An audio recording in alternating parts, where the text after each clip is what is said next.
अच्छा, अब ये जो शुगर की फ्रूट्स वाली बात है ना, इसकी तरफ भी हम ज़रा बात करते हैं। कुछ लोग कहते हैं अंगूर ना खाएं, अंगूर में बहुत शुगर होती है, केला ना खाना, केले में तो बहुत ही।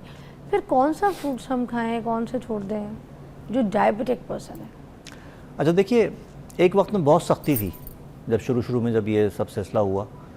आज हम उन ममालिक में हैं जिसमें शुगर जो है वो ऑल टाइम हाई इस वक्त चल रही है, तो सिर्फ अपने लाइफस्टाइल की वजह से। तो उसमें बहुत ज़रूरी है कि हम इस बात को अब चीज़ें काफ़ी हद तक कॉम्प्रोमाइज़ हो गई कि एक तो आपने जो नेचुरल जो मीठा है उसको बिल्कुल छोड़ना नहीं चाहिए, ताकि बॉडी जो है उसकी थोड़ी सी आदी रहे।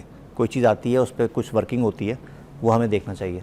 तो पहले बहुत वो किया जाता था कि आपने चीज़ें जो है नहीं खानी, ज़मीन के नीचे की सब्ज़ियाँ नहीं खानी। अब ये होता है कि आप कम से कम उसके साथ ये चीज़ें लें, लेकिन उसके साथ आप रोटी छोड़ दें एक वक्त में। अच्छा, उसके साथ आप कोई और चीज़ ले लें। एक छोटा सेब जो है उसका इस्तेमाल आप कर सकते हैं।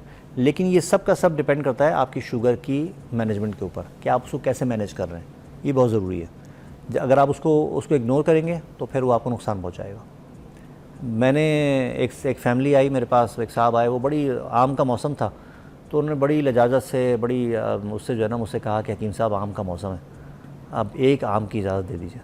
मैंने उनकी रिपोर्टें देखी, काफ़ी अर्से से मेरे पास आया करते थे, तो माशाल्लाह वो अपना HbA1c जो है, जो 3 महीने वाला टेस्ट कहलाता है, वो 10 से कम करके वो 6.5 पे लेकर आ गए थे। वॉक भी कर रहे थे, अपना मैनेजमेंट भी की थी। तो मैंने कहा जी ठीक है, आप एक आम जो है वो आप खा लिया करें। तो जब नेक्स्ट टाइम जब वो आए कोई 2 हफ्ते या 3 हफ्ते बाद, तो वो अकेले नहीं थे, उनके साथ पूरी फैमिली भी थी, और बड़े वो सीखपा थे। कहेंगे आप हकीम साहब आपने ये क्या कर दिया? मैंने कहा क्यों, खैरियत क्या हुआ? कहेंगे आपने इनको एक आम की इजाज़त दे दी। मैंने कहा एक आम खाया, मैंने कहा लें, क्योंकि अब माशाल्लाह मेंटेन है। तो कहेंगे छाँट के 3 पाव का आम लेकर आते हैं और वो खाते हैं बैठ के कि हकीम साहब ने इजाज़त दी है। तो ये भी गड़बड़ है। लिमिटेड, हाँ लिमिटेड रहते हुए, हाँ, अपनी शुगर को मैनेज करते हुए, क्योंकि आपको इससे दोस्ती करनी पड़ती है। जब तक आप इसको समझेंगे नहीं, इसके साथ दोस्ती नहीं करेंगे, ये आपको नुकसान पहुंचाती रहेगी। अच्छा, वो कुछ कहते हैं ना कि एक मीठा, बल्कि ब्रेक ले लेते हैं, ब्रेक के बाद पूछूंगी कि जो लोग कहते हैं ना कि आपने अगर मीठा ज़्यादा खा लिया तो कुछ कड़वी चीज़ें खा लें, तो क्या वो कड़वी चीज़ें खाने से हमारा मीठे का जो इंटेक है वो बॉडी में जाकर नॉर्मल हो जाता है? अगर मीठा आप ज़्यादा खा रहे हैं फल की सूरत में या किसी शुगर की सूरत में, आपके पेट में इंटेक में ज़्यादा हो रही है, तो आप कोई कड़वी चीज़ों का इस्तेमाल शुरू कर दें, तो उससे जो है ना वो आपकी शुगर की जो इंटेक है वो थोड़ी सी नॉर्मल हो जाएगी, उसका जो लेवल है वो कम हो जाएगा। क्या ये सही है या गलत है, ये बस ऐसी मिथ है? यहाँ फिर वही बात है कि आपने मीठा कितना खाया और कौन सा खाया। एक तो ये कि आपने फ्रूट वगैरह खाए, नेचुरल मिठास है, ठीक है, उसके लिए बॉडी को उस अंदाज में सफ़र नहीं करना पड़ता। फिर जितनी कड़वी चीज़ें हैं, कड़वी चीज़ जो है ये भी हमारे जो डाइजेस्टिव एंजाइम्स हैं उसको बूस्ट करने का एक ज़रिया बनती है, क्योंकि एक ऐसी चीज़ होती है जो ज़बान पे जाते के साथ ही सिग्नल्स भेजती है कि भाई कोई चीज़ आई है, इसको हज़म करना है, क्योंकि कड़वी है।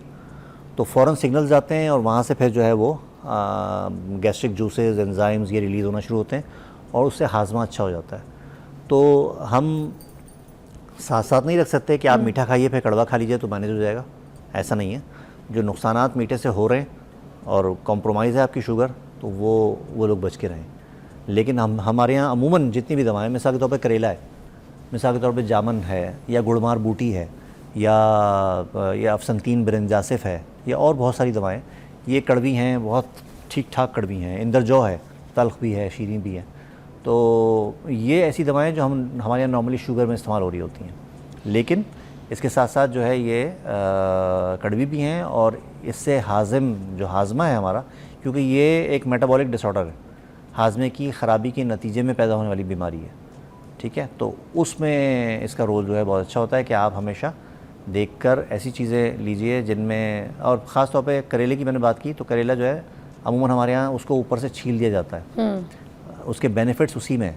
अच्छा, वो जो नोके बनी होती है करेले के ऊपर, यस, उसको खाना है, अच्छे तरीके से वॉश कीजिए, कड़वाहट उसी में होती है। अच्छा, तो अगर आप उसको कड़वे को एंजॉय नहीं करेंगे तो वो बेकार है। तो व्हाट इफ अगर उसको ऊपर से छील के उसको पानी में रख के उसका पानी पी लिया जाए, मतलब उसकी तासीर पानी के अंदर आ जाएगी, तो अगर उसको रख के रात भर सोख करके और उसके पानी को पी लिया जाए, उसका बड़ा अच्छा तरीका है क्या कि आप उसको सुखा लें कंप्लीट, उसको पूरा कंप्लीट, ऊपर से काट के नहीं, नहीं, काटना नहीं है उसको, पूरा पूरा करेला जो है वो सुखा लीजिए। ओके। मतलब उसको वैसे कट कर लें, हाँ। लेकिन उसमें से कोई चीज़ अलग नहीं करनी। अच्छा, छिलका नहीं अलग छिलका अलग नहीं करना, उसको सुखा लीजिए, सुखा के उसके बीज निकाल दें। हाँ। बीज निकाल के उसको आप ग्राइंड कर लें सूखे हुए को, और वो आप अपने इस्तेमाल में रखिए पाउडर के फॉर्म में। पाउडर की फॉर्म में। बहुत और ये ज़बरदस्त सूख चीज़ है। कितने दिन में जाता है? ये डिपेंड करता है, जैसे कराची का मौसम ज़्यादा ह्यूमिडिटी वाला है, मुश्किल होती है वहाँ। फिर ड्रायर्स आजकल आ गए, तो ड्रायर्स में आप सुखा लीजिए तो मेरे ख्याल में 1.5 दिन 2 दिन में सूख जाता है।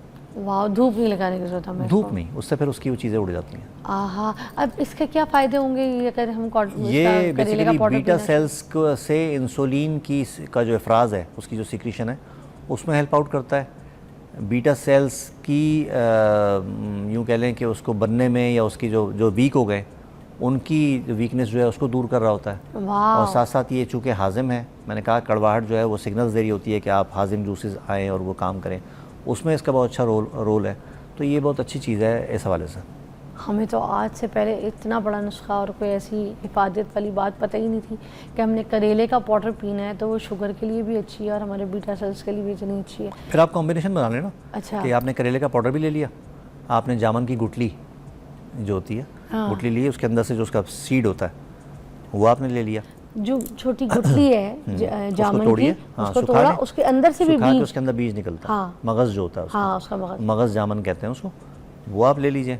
अच्छा। करेला पाउडर ले लीजिए। हाँ। और मेथी ले लीजिए। ये मेथड़ा वाला? मेथी दाना। मेथी दाना। मेथी दाना। तो जैसे आपने 5 हिस्से, या चले यूँ समझ लें कि एक हिस्सा आपने करेला लिया, एक हिस्सा आपने मगज़ जामुन लिया, ओके। चौथाई हिस्सा आपने कलौंजी ये लेनी है, मेथी लेनी है, ओके। और चौथाई हिस्सा आपने जो है कलौंजी लेनी है। अच्छा। ठीक है। इसके अलावा इसमें हम ऐड कर सकते हैं ये गुड़मार बूटी। अच्छा। ये यहाँ नहीं पैदा होती, अमूमन ये चाइना से किस शक्ल की होती है?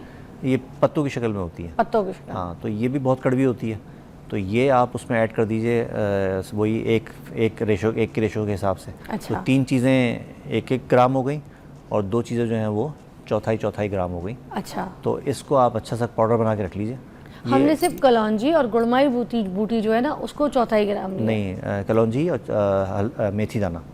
अच्छा। मेथी दाना, इसको आपने चौथाई रखना है। अच्छा। बाकी 3 चीज़ें जो हैं उसको आपने हम वज़न लेना है एक साथ, उनका चौथाई आपने ये लेना है। ठीक है। ठीक है। और इसको आप पाउडर बना के रख लीजिए। इसको आप रोज़ाना सुबह निहार मुँह या रात में, जैसे बहुत सारे लोगों की शुगर सुबह में बढ़ी हुई होती है तो वो इसको रात में इसका इस्तेमाल कर लें। बहुत सारे लोग जो हैं वो दिन में उनकी किसी वक्त में बढ़ती है, वो सुबह शाम भी इस्तेमाल कर सकते हैं। तो बहुत अच्छा सेफ नुस्खा है।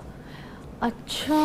और ये सही इलाज है, मतलब ये सही इलाज है टू मेक इट कंट्रोल। हाँ, लेकिन मैंने कहा ना वो लाइफस्टाइल में कोई वो नहीं है। कॉम्प्रोमाइज़ हाँ, नहीं उसमें है। कॉम्प्रोमाइज़ नहीं है, वो आपको चेंज करना पड़ेगा। वाह। अगर इससे आपकी शुगर नीचे आ रही है तो अच्छा है कि आप बहुत सारी दवाओं से बच गए। आप इंसुलिन की वो तकलीफ जो बार बार हो रही है उससे आप बच जाएंगे जाने से। तो आप अपना लाइफस्टाइल जो है उस पर कोई कॉम्प्रोमाइजेशन वो नहीं है। बहुत बहुत शुक्रिया हकीम अमजद साहब आपकी रहनुमाई का। Thank you. और आज आई होप आपको ये सेगमेंट बहुत कारआमद होगा। इसकी रील्स जो है वो सोशल मीडिया से आप ले सकते हैं। जो नुस्खे यहाँ पे तजवीज़ किए गए हैं वो बहुत परफेक्ट और बहुत इफ़ेक्टिव है। इनको ट्राई करके देखें। ख़ासतौर पर जो मुझे ये करेले के पाउडर वाला नुस्खा जो सादा है वो भी, और उसके साथ जो सारी रेसिपीज़ ऐड करके जो नुस्खा बताया जिसमें बूस्ट पावर है, वो भी ट्राई करके देखिए, ख़ासतौर पे शुगर पेशेंट के लिए।